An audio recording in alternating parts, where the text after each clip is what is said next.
Trouble, secrets, and red carpet scandals ignite in Port Charles. As the end of May descends upon Port Charles, the lives of its most influential citizens begin to unravel in a chaotic storm of legal battles, betrayals, emotional reckonings, and red carpet revelations. From the crumbling foundation of the Quartermaine family to the explosive tension between Sonny Corinthos and Willow Tate, this two-week stretch beginning May 19, 2025, will test loyalty, unravel secrets, and leave few unscathed. At the heart of the drama lies a custody war that splinters relationships and exposes decades-old resentments, while the glitz of the nurses' ball merely serves as a glittering stage for some of the darkest secrets to come to light.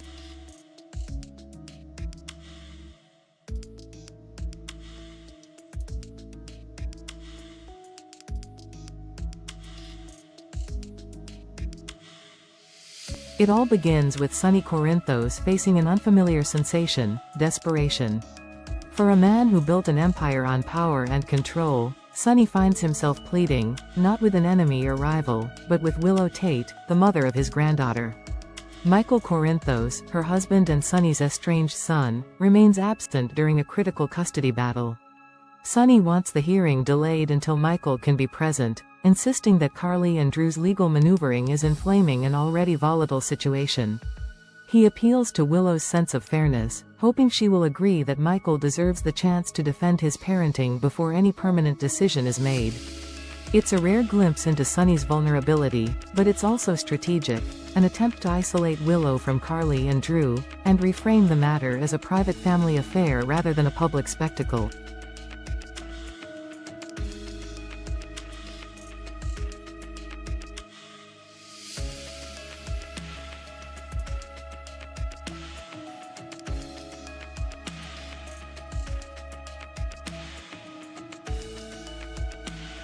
But Port Charles doesn't allow anything to remain private for long. Curtis Ashford, still reeling from recent revelations, confronts Drew Kane with an accusation that sends shockwaves through their already fragile alliance. He believes Drew has been manipulating Portia, Curtis's wife, through coercion and blackmail. Drew doesn't deny it, and instead hints that the situation is more sordid than Curtis realizes. Drew's leverage isn't just tied to Heather Weber's cryptic past. It involves ketamine, compromised medical records, and a network of corruption that stretches into the very core of General Hospital. As Curtis demands answers, the walls begin to close in around Drew, who suddenly finds himself navigating more than just legal strategy. He's protecting secrets that could destroy multiple lives.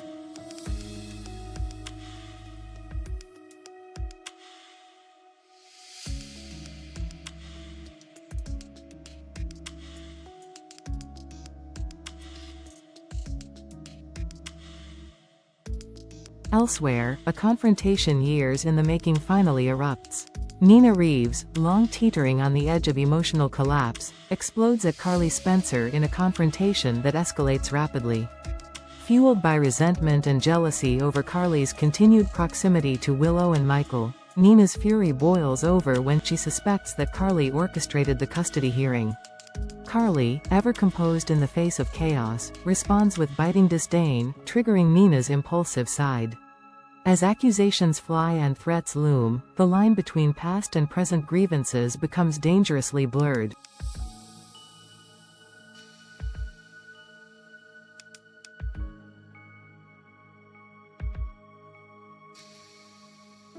Jocelyn Jacks watches it all unfold from the sidelines, until Carly confesses the truth.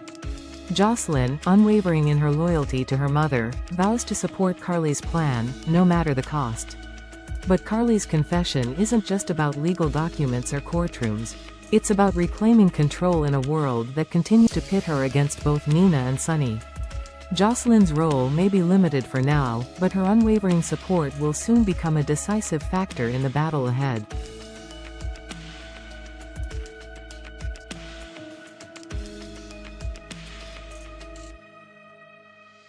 Meanwhile, Brook Quartermaine finds herself spiraling in guilt.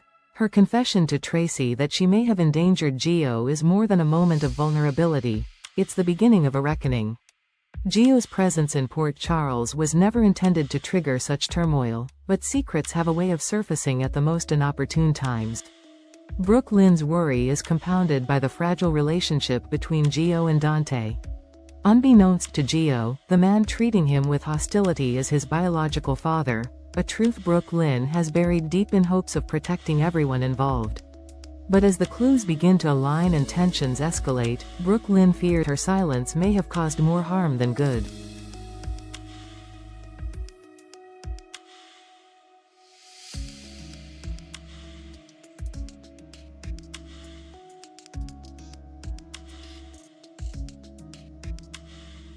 Gio, feeling the weight of rejection, asserts his independence, vowing that he can carve out his path without anyone's approval. But his world is about to shift once again. Sasha Gilmore, whose past with Michael remains riddled with loss and tragedy, finds herself back in the courtroom spotlight. Rick Lansing, ever the calculating legal mind, subpoenas Sasha to testify, leaving her in a tailspin of anxiety. She turns to Jason Morgan for clarity, but even he doesn't know why Rick is dragging her into this case. Could there be an undisclosed connection between Sasha and the custody hearing? If so, Rick might be willing to exploit it, regardless of the personal toll.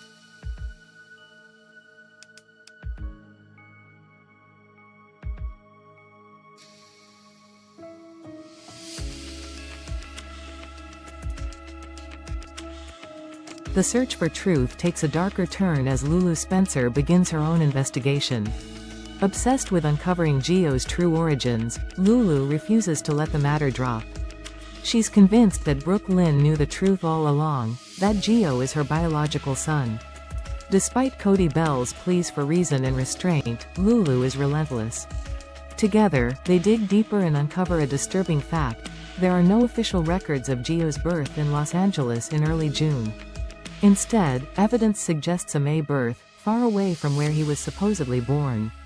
It's the missing piece that confirms Lulu's suspicion: Gio's entire identity was fabricated.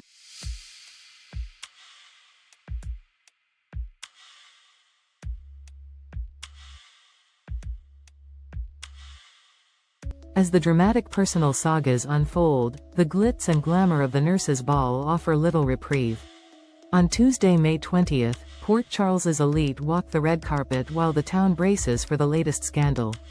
Lucy Coe, ever the flamboyant host, scrambles to manage a last-minute crisis, a tradition, it seems, at every nurse's ball.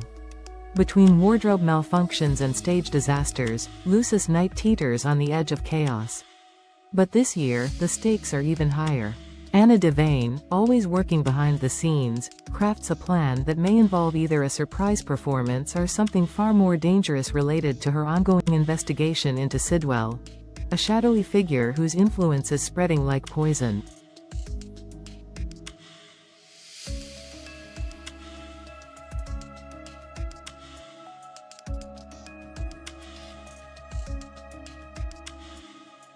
Elsewhere, Alexis Davis faces her own reckoning. What began as a journalistic endeavor has now turned into a criminal investigation. Lucky Spencer confirms her worst fear: he knows Christina tried to kill Ava Jerome. Worse still, Rick and Ava have evidence that Alexis attempted to destroy proof of the crime. As the pressure mounts, Alexis must choose whether to come clean or double down on concealment. Her future, and perhaps Christina's, may hang in the balance.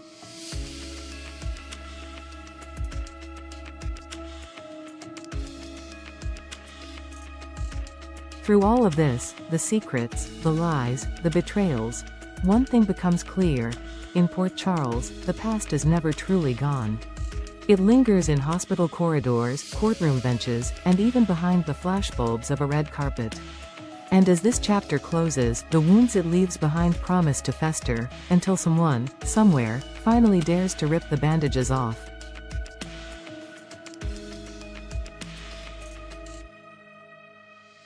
Because in Port Charles, the truth is never simple, and it never stays buried for long.